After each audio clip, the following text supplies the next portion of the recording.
आता घरातले कारनामे तुम्हाला थोडक्यात मी सांगतो. आता तुम्ही म्हणता म्हणजे बऱ्याच जणांचे प्रश्न पण दूर होतील, की बाबा सोमबाबा लय आकुडया, लय स्वार्थी किंवा लय हट्टी, काय गोष्टी भावासोबत बोलत नाही, थोडी परिस्थिती त्याची बिकट झाली, चॅनेल थोडं बंद झाल्यात, होतील चालू आज ना उद्या. म्हणजे त्या बॅकग्राऊंडसाठी आहे 2-3 चॅनल त्याकडे. 2 चॅनल मेन डिमोनो झालेत एक 3 महिन्यासाठी. बाकीच्या चॅनेलवरती काम चालू आहे आणि त्याचं पण पेमेंट त्याला चालू आहे. तसं काय नाही, ॲडव्हर्टायझिंग घेतोय समजा. पण अचानक 4 लाखाचा माणूस 2 लाखावा आला, 2 लाखाचं 1 लाखावून 1 लाखावून 50. थोडी तारंबळ जी जजमेंट असतं या ती सिस्टीम हुकते. म्हणजे निवेदन ती समजा बिघडतं. मग मनाजोगं नाही झालं काय होतं, चिडचिड होती, मानसिक त्रास होतो, कामावर लक्ष लागत नाही. होती ना बरोबर. पण किती कुठल्या गोष्टीने वायबल व्हायचं आणि त्यातनं सावरायचं कसं हे आपल्या हातामध्ये असतंय ना. कशावरचा कोणाचा राग कुठं काढून जमतंय का? नाही. आणि त्यात परच्याला बरेच जण आहेत भर घालायला, की बघा आता थोडं एवढं हे झालंय तर सोमाभाऊ असं करतात तसं करतात. वडिलांचं त्यांच्या ऑपरेशन झालं तर पांडूने एवढा खर्च केला. आज तर मला मेसेज आले तर की वडिलांच्या पायाला हे झालंय तर देतोय का लक्ष वगैरे काय. अहो ह्या गोष्टी तुमच्याकडनं मला कळते त्या, पण घरच्यांनी बोललं पाहिजेत का नाही, की बाबा माझं पाय ही होतोय, मला ह्याची अडचण आहे त्याची अडचण. अरे माझी फुल नाही फुल आहे पाकळी देईन का नाही, माझ्यापर्यंत येत आहे का कोण. बरं आता तुम्हाला मी पहिल्यांदा स्टार्ट करता व्हिडिओ काय म्हणलं, की तुम्हाला कारनामे मी सांगतो, ऐका. आता विषय काय होतोय, आता भाऊ पांडुरंग वाघमारे, आता मस्त आम्ही बोलत नाही, ती माझ्या बहिणीसोबत बोलत नाही, त्याच्याच बहिणीसोबत बोलत नाही, मी बहिणीसोबत बोलतो नाही. काय बघाय गेलो ना आलो, तिचं कोण डिलिव्हरी झालं ते काय कोण बघायला गेलं नाही काय नाही. माझं मी दवाखान्यात गेलो, पहिल्या दिवशी ती सासू आलती त्या टायमिंगला तिने उगं ती बाळ घेतलं, माझ्या गाला लावलं, बघितलं बरं आहे काही विचारलं, आलो तर ती म्हणत होती की प्रियंकाला समधी फॅमिली घेऊन ये हॉस्पिटल ये बाबा बघाय. नाही गेलो. परत त्याला वाटू नाही की बाबा माझ्यासोबत राहिला बहीण वेगळं झाली तिला चिटकला आणि मला वाईट केलं. पण तू स्वतः वाईट झालेला आहे. तुमच्या दोघात काय झालं हे मला काय जगापुढं मांडायचं नाही. चुकतोय तू कुठतरी, तुझ्या हे चुकीच्या नादात तुला कळा नाही पांडव, की जवळची माणसं नाही सख्य सुद्धा परके व्हायला लागले. आज माझी फॅमिली झालं, ही झालं, मी झालं, मेजर झालं, दुसरा भाऊ झालं, सख्खी बहीण झालं, दाजी झालं. अरे ह्यांनी काय कमी केलं, बस आम्ही पैशाने कमी तो पैशाने जास्ती. पण समध्या गोष्टी पैशात मोजता येत नाहीत. एक धरतीवरती माणूस म्हणून जगायचा आणि समोरच्या डोळ्यात त्याचं दुःख बघून आपल्या डोळ्यात पाणी आले की अजून आपले माणूस की जिवंत एवढं एक समजायचं. झालं जीवनाची 2 शब्दात व्याख्या. पण आपण पैसे आल्यानंतर आपल्याला उमजत नाही की त्या पैशाचा कसा वापर करावा, कुठं करावं, किती करावं, कोणा उडवावं आणि कोणाला द्यावं कोणाला घ्यावं, हे तुला सिस्टीम कधी जुळले नाही. तुझ्या जीवनाचं गणित हुकलं, वजाबाकी बेरीज जर चुकीची निघली तर आयुष्य सुधारायला पुन्हाच्याला दुसरा जन्म पण पुरत नाही. चुकला की चुकला. आणि त्या पैशाच्या नादात समजा गोष्टी विकत घेऊ शकला नाही. मस्त ओंजळ भरून दिलं, मूठभर मागितलं तर बहिणीला दिलं, मला मान्य आहे आमचं. पण तू जसं ओंजळ भरून दिलं तसं आम्ही तुला गटुडं भरून प्रेम दिलं आणि समजूतपणा दिला, त्याची तू 0 किंमत केली. म्हणून त्या पैशाची प्रेमाची लेवल कधीच तराजू झाली नाही, कुठतरी खाली वर झालं. म्हणून आज ती दूर आहे, तू इकडे मी इकडे. आता कारनामे सांगतो. आता हेतून मी कधी, आता मी इथं राहतो आणि तो एक 100 मीटरवर इथं वरती राहतो, 2-3 गल्ल्या सोडलं तर. आता मला सारखी आई दिसते, वडील दिसते, तो दिसतो, पूजा दिसते. आता मी कधी त्या दारातनं मला जायला लागतं, चालू त्या चौकात येत असतो तिकडनं गाडी घेऊन 4 व्हीलर. माझी स्कूटी म्हणजेच माझ्यासाठी 4 व्हीलर. मी पण चलत असतो, मी पण ती दिसले बघा चष्मा फिस्मा असं घालून असं चाललेलं असतं.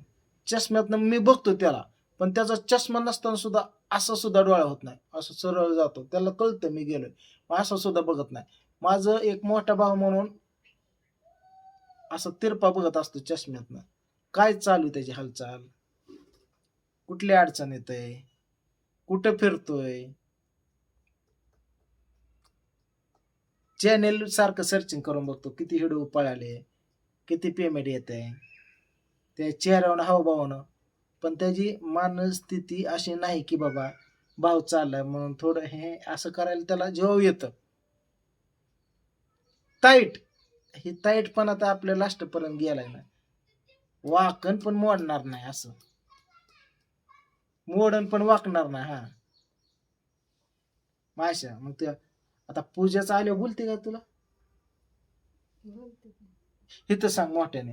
आता भाजी मंडईला ही जाते दुर्गाला घेऊन. दोघे जण समोर समोर आल्या पहिल्या दिवशी बाजारला. तिने बघितल्यावर केलं, हिने बघितल्यावर केलं, नाही बघितलं तर कट हाणून गेल्या. आणि परतच्याला मग दुसऱ्या बाजार ताई दुसऱ्या गल्लीत भेटल्या तिथं समोर असं काय म्हणता हो ताई तुम्ही मंडईला आला होय. आणि मला पण काय कळना बघा हे किती पैसे आहेत बघा बरं सुट्ट. ती म्हणली मला पण कळा 100 नोट कोणाला द्यावं कळा 1000 आहे का 100 कळा नाही. ती म्हणली मी पण चिल्लर मारण्याची घेऊन आली मला नाही बाजारला म्हणले दोघं मिळून कर. हे असले हे दोघे काय झालं सांग सांग. आता सारखं येतं जातं कुठं ह्याकडं थांबड तिकडं थांबड हे करत. म्हणले मी पॉपकॉर्न घेतल्यात. ती म्हणली माझ्या पण मी आवडतं घेतलं की म्हणले डाळिंब घेतले. पोरांना लागतं ते घेतच आहे की माणूस. ह्या दोघींच्या तिथं चर्चा दोघींच्या. हिला उमजा नाही तिला कळा नाही. मग ही कराटे तास घेते ती मेडिकल चालवते असं काम आहे. दोघे आडन ह्यांच्या हातात कारभार म्हणून तर दिलं नाही आजपर्यंत. ह्याला घराने बसवलंय माहितीये का. लावलं बाजारला तर ह्याला लय गर्दी दिसली की ही भीती मारण्याची. ही म्हणते बाजारात लय माणसं येते मला भीती वाटते. मग गर्दीत कशाला शिरती. समधी माणसं माझ्याकडे बघतात आणि लय माणसं असले थरथर कापते. म्हणलं बाजार उठताना 2-3च राहिले ना पालं तवा जात जातो. काय करता मग काय. आता एखादं मंडप फिंडप मोठं कीर्तन चालू असलं कार्यक्रम चालू असलं तरी ह्याला कार्यक्रमाला न्यायचं म्हणलं तर ती म्हणते माणसं येत मला नको बाय मला भीती वाटते. मग म्हणलं तू त्यांच्याकडे बघायचं नाही ना इकडे टेजकडे तोंड करून बसायचं असं पडद्याकडं. टेजच्या पाठीमागनच बघायचं म्हणलं कार्यक्रम कशाला माणसं कशाला बघायचं. ह्याच्या आधी कधी काढत होता का घराच्या बाहेर आधी म्हणायचे आता थोडीच म्हणते. आणि बाजारात लय माणसं असते ते तिला म्हणलं कशाला लय बाजार कोपऱ्या म्हणून चालायचं आपलं. कोपऱ्यावर एखादा बघायचं त्याकडे समजा तिकडं निघायचं. पायात पाय गुत्त्यात लटलट कापते लय माणसं असल्यावर. आणि त्यात बाजारात तर एखादा तसला रायरन शिरतात पिशवी घेऊन मागायला. हिला वाटतं पोलिसच मारणं पिशवी टाकून पळते गावाकडे चिंगाट आलाय म्हणते पोलीस. काय पण काय म्हणत काय पण वाढवून सांगायचं काहीतरी. भीती तू भीती तुम्हाला माहिती आहे का मित्रांनो.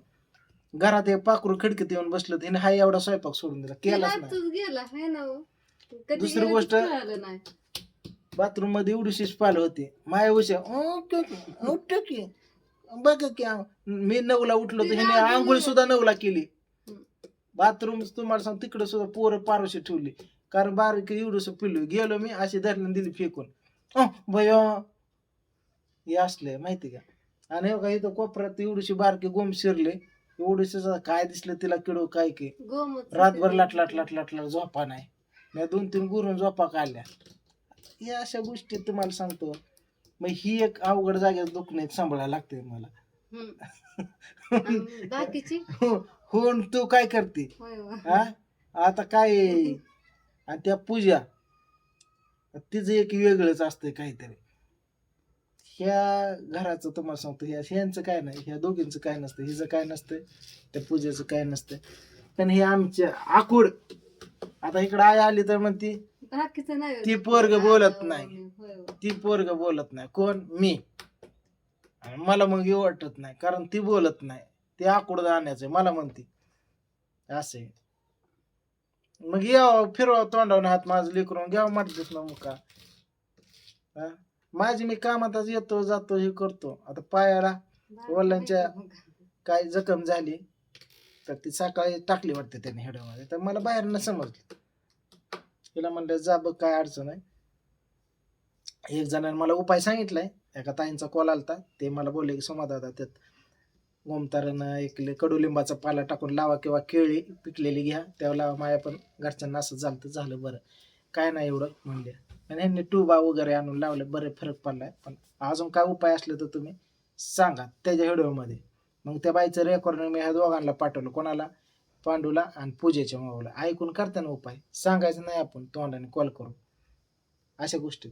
बाकी त्याला काही काय अडचण नाही. लेकरं लागू दे शूटिंगला, राधूला घेऊन जा, ओमला घेऊन जा, हिला घेऊन जा, काय नाही. ही आकोड असं असं असं ताट असं, हे असंच माहितीये का शेवटपर्यंत. मग ती असं पुतळा पुन्हा एवढ्यापर्यंत नाही केलं पाहिजे आपण, कळलं का? कुठतरी लवतं घ्यावं. म्हणजे आम्ही, मग मी पण काय केलं, मी पण ह्या रस्त्याने जायचं होती, हिकडला रस्ता बदलला, तरी तिकडनं येत दिसतो मला. घालाव गाडी अंगावर या काय की, जर लईच तुला राग असला तर मग खटका तर मिटून जाईल, बरोबर का नाही? मग तू काय करते, पीठ मागा गेलती, पीठ आणा गेलती बाई तिथं. नाही अहो, मग गिरणीत गेलते, तशीच गिरणीत? वरच्या घरी गेली मग. गिरणीत गेली आणि गिरण बंद होती, पाऊस होता म्हणून, तशी वरच्या घरी जाऊन गुपचूप गव्हाचं पीठ पूजा करणं घेऊन आली. नाही मला आत्या परत म्हणल्या- समजलं हे. आत्या म्हणलं अरे मला, म्हणलं काय तुला एवढं काय दुसरं हे करायचं तर वर, हा? काय म्हणूच तर आणतोय समजा. काल त्याला डबा, आता 1 किलो तेल तर त्याला डबा आणलाय घरात, आणलाय ना का? पोरं भाकरी खात नाही, मी काय करू, आत्या मला खवळायला लागला, इकडं नाही का तिकडं नाही ठीक आहे, का, असू येडं द्या. घालते. तुम्हाला ही बारीक गोमी खोडी ही सांगितलेलं बरे असते ते, असू द्या. बाकी काय नाही. तुला ड्रेस आणलेला तुझ्या व्हिडिओ मध्ये दाखव, हिला पुन्हा दाखव ड्रेस ना. आणल्यात रात्री, दाखवलं. दाखवलं का? हा ठीक आहे, असू द्या, काय नाही बाकी. आणि आपला आईसाहेब मसाला तुमच्या खास प्रेमापोटी एक 50 किलो केलाय. पाऊस चालू आहे, हे 2-3 दिवस ऊन पडले, त्यात तडाक्यात मसाला करून घेतलाय. 800 रुपये किलो, महागाई वाढली. मसाला करून दुसरे झालं की 1200 आणि पाऊस 1000 आला. रुपये किलो विकतात, आपण 800 रुपये घरपोच. 90 21 40 0050 या नंबरला व्हॉट्सअप पेमेंट समजा ॲड्रेस टाकायचं, घरपोच. चला.